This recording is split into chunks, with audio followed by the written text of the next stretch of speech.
On the Edge with April Mahoney Brains. Here, this is the place where the conversation is pointed, the guests are sharp, and the responses are never dull. Welcome home, Brains. Coming to you straight from San Diego, California. Let's welcome our host, April Mahoney. No, just because I'm looking around going, wait, I'm an audio expert and I don't have audio on my thing. That's a minor flaw, a minor imperfection, but that's what makes you rare, darling. And now we're done and we got it. Absolutely. So thank you and welcome to On the Edge. I'm excited. Where the conversation is pointed, the guests are sharp, and the responses are never dull. Thank you so much for being here, Sandy Weaver. I want to talk to you about some good stuff, some fun stuff, and you are a person that I've admired from afar, the work that you do, as far as kindling and dog shows. Yeah. Okay. I got a friend that's going to love this episode because she's considering being a trainer for show dogs. Oh, cool. What's her name? Claudine Ford. Well, that sounds like a woman I need to know. Okay, yeah, I'm telling you, she loves her little dogs. So anyway, back to you. Tell my brains a little bit about you, how you show up in the world, what your mission is, and what your cause is. Oh my gosh, so you want the 5-second version or do you want the 5-day version? A blend of both. Okay, so my dad was career military and I grew up moving about every year or two. And I really believe that has shaped my worldview in that I think the world is a lot smaller than most people think it is. And I think that we are all much more alike than most people think we are. And I love looking at the world that way. And I love looking at the world and seeing that if you can just help people tweak a little thought, one little way, you can change their whole life going forward. And so that's how I work with people. Now, how did I get there? Well, I was a military brat who turned into a radio personality for a lot of years. I almost said a million, but it wasn't quite that long. I was a radio personality in major markets, Boston and Washington, D.C. and Atlanta, Georgia. And then when I ended my radio career about 12 years ago, I morphed into a professional speaker. And when I was in 4th grade, I was inspired by both of my 4th grade teachers. We moved in the middle of my 4th grade year. So I had a 4th grade teacher in Columbus, Georgia, and a 4th grade teacher in Roanoke Park, California. And the one in Columbus, Georgia realized that I couldn't see very well. And the farther I was from the blackboard, the worse my grades were. And she mentioned that to my mom and got me into glasses. And all of a sudden, school got a lot easier. Well, that happened to my mother, too. That happened to my mother. But, it was unfortunate because my grandmother had 9 kids and she couldn't afford to get my mother glasses. So my mother always suffered, and that impacted her reading, her vision. Yeah.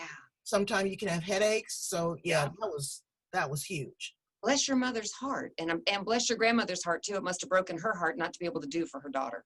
Yeah, well, you got to figure if you're going to eat or you're going to see. Yeah. That's cold-blooded. You got to figure out.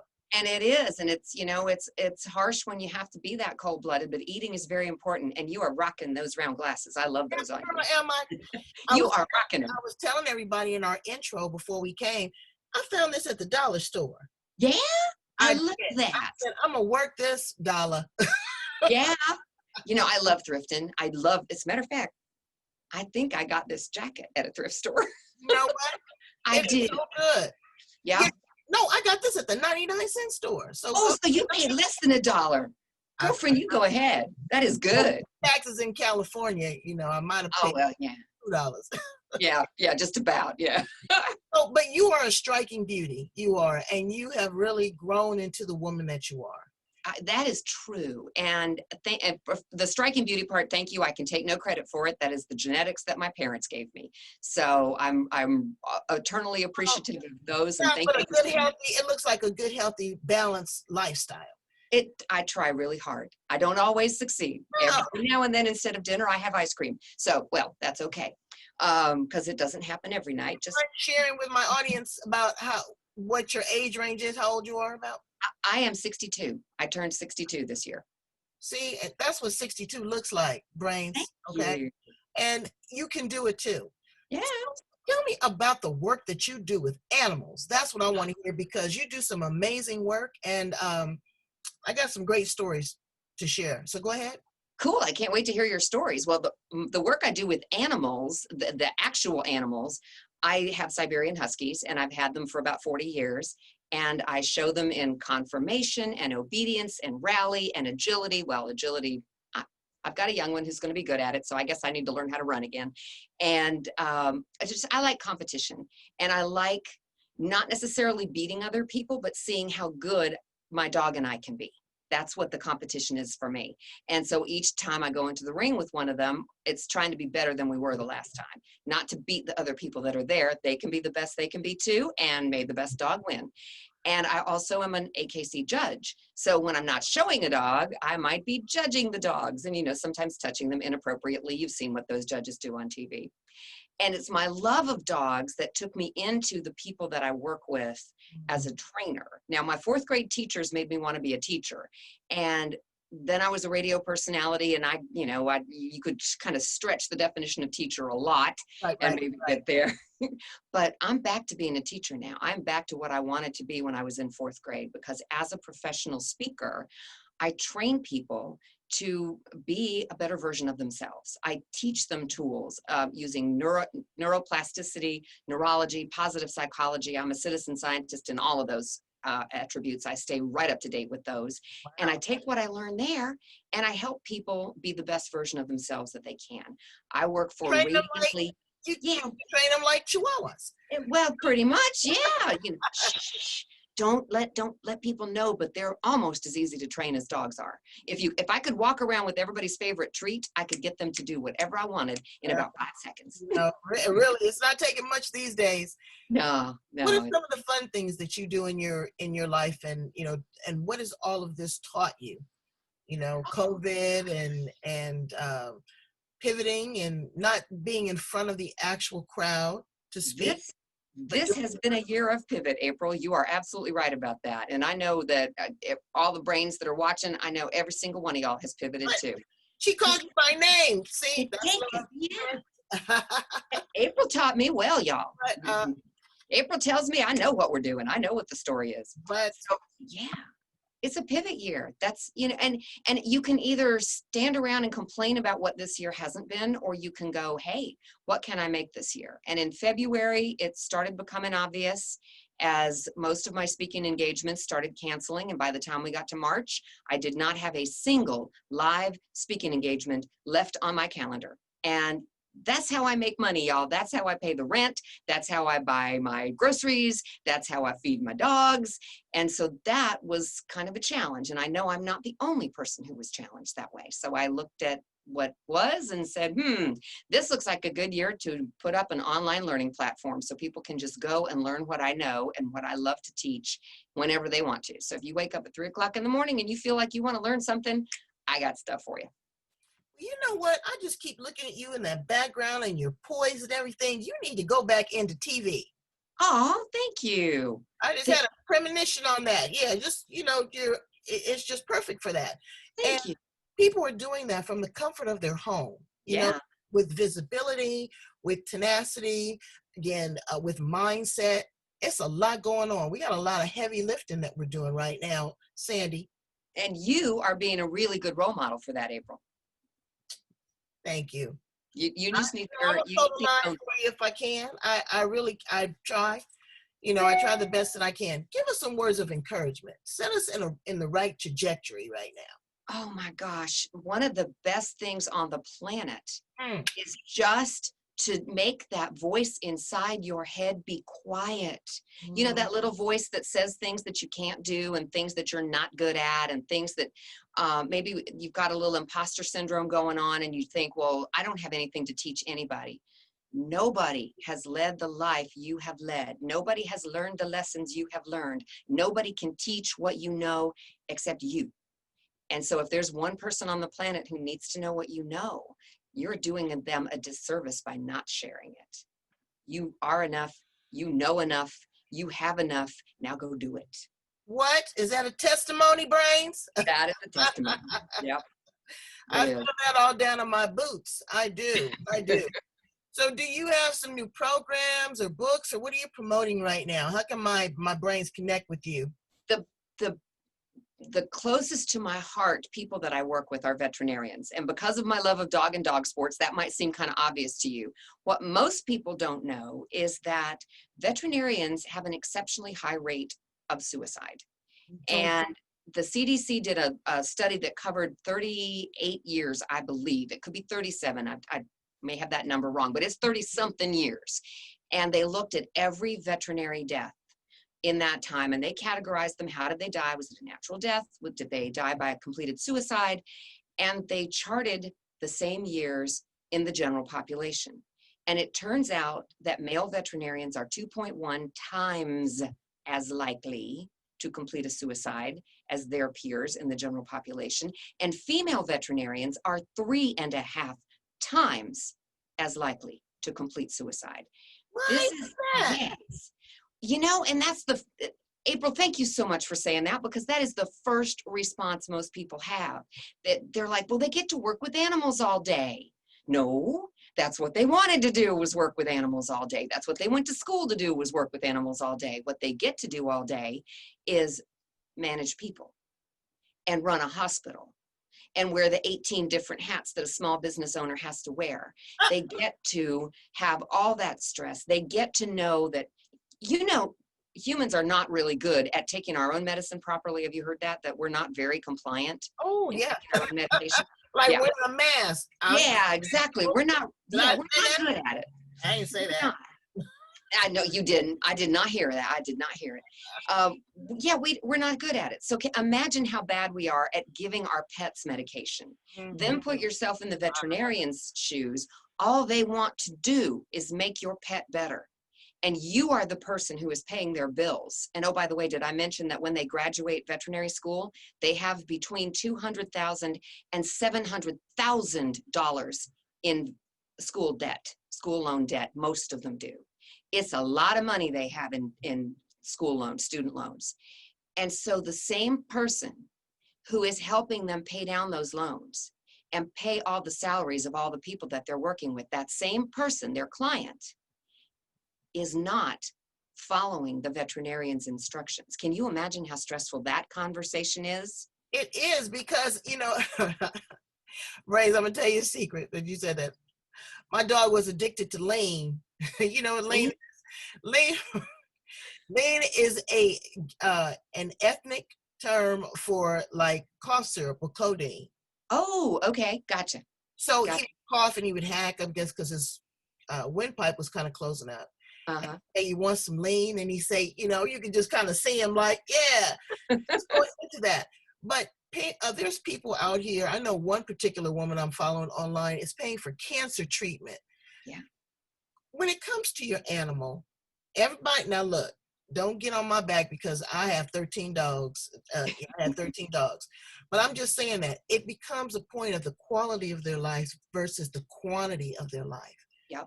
And how much are you going to do that? You know, I read somewhere that all dogs go to heaven. Yeah, well, of course they do. And people don't take care of their vets. I mean, take care of their animals like they should. My mother cracks up. She says, they go and get the dog's teeth brushed. I said, absolutely. You know, she said, we used to have them in the backyard chained up, have something to eat, scraps off the table. Everybody was happy.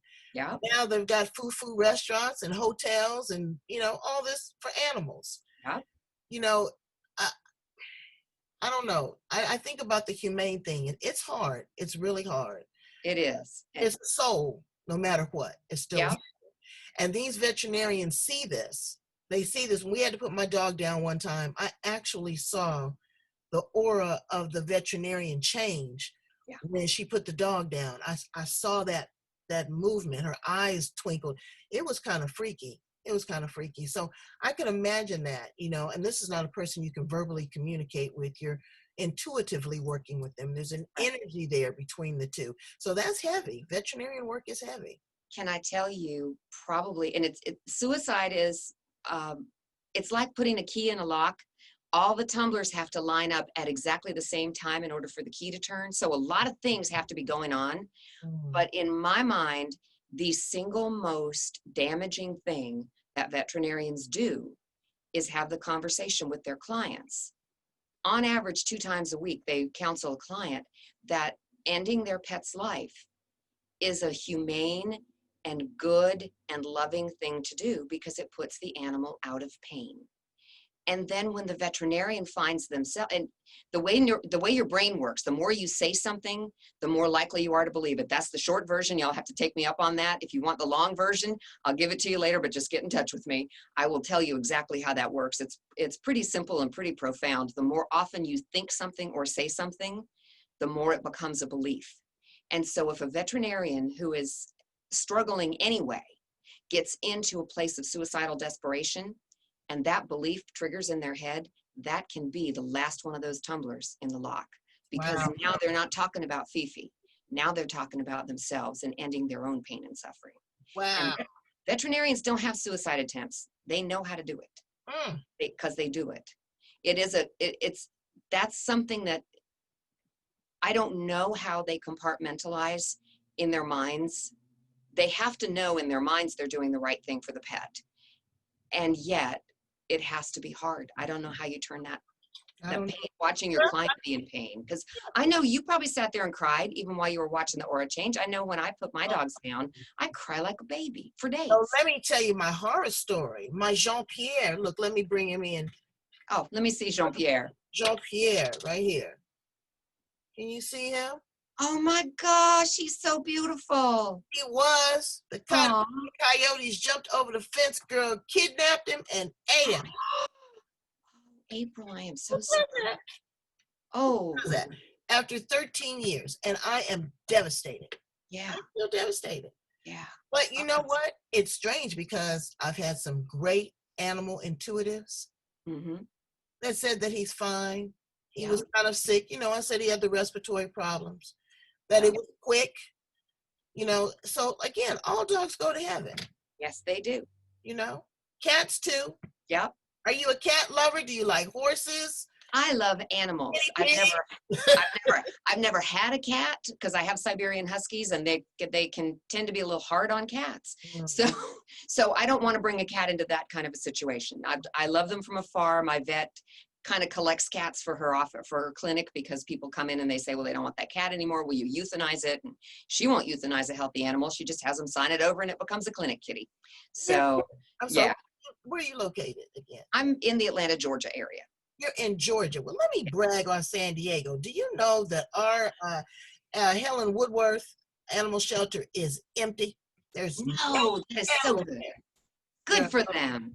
But what I want people to realize is that just because, you know, we've been home with the COVID and you got a dog and now you have to go back to work or you got to find some sense of normal or it's harder for you to get the dog food, that pet is still a part of your family. Yep. Don't return them back to the shelter. You got to hang in there with them because what happens after disasters, you know, people take them back to the shelter. Yeah. I was reading one article, this one dog had been to the shelter 9 times. Oh my. 9 times. And now he's found his forever home. You know? Yay. Lucky dog. So you are a lucky dog in so many ways because you've been able to, you know, pivot and have these different opportunities in life. Yep. I think you're brilliant. I think you have a great career still in television. Stay there where you are. Tell my brains how to get in contact with you, your offerings. Okay. What do you do? One of my favorite things is meditation. So if you already meditate, yay for you. If you don't meditate on a daily basis, I have free guided meditations for you. So it helps you get started, being able to listen and have somebody guide you through. But meditation just helps you quiet that little voice inside your head that says you can't.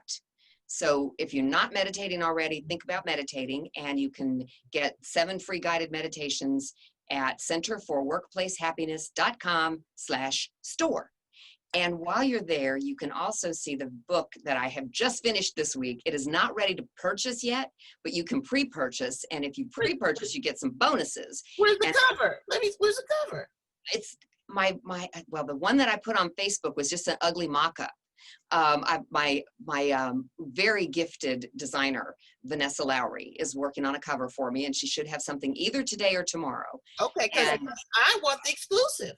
yeah, well, you got it, darling. I'm going to send it to you as soon as it's ready. All right. But you can get the book, you can pre-order it. The name of the book is The Care and Feeding of Your Veterinarian. So if you have pets, and if you have a veterinarian, and if you have pets and you don't have a veterinarian, then you're not being a very good pet owner. If you have pets and you have a veterinarian, you need to read the book. And half of the proceeds will go to Not One More Vet Incorporated, which is an organization that assists veterinarians who are in crisis. Wow. I mean, Brains, you never know you're gonna find when you turn over a precious stone.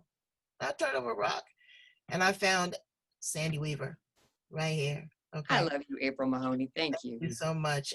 Brains, get connected. Do right by your pets. Do right by yourself. Do right by your soul. And check folks out. You know, they got some great information out there. Thank you, and come back to the edge. And Brains, subscribe. Where's my little thing? Yeah, you got to hit that subscribe button. That little down there. Really raise those numbers, okay? Because I'm having fun. And you are fabulous, April. Thank you. Bye-bye, baby.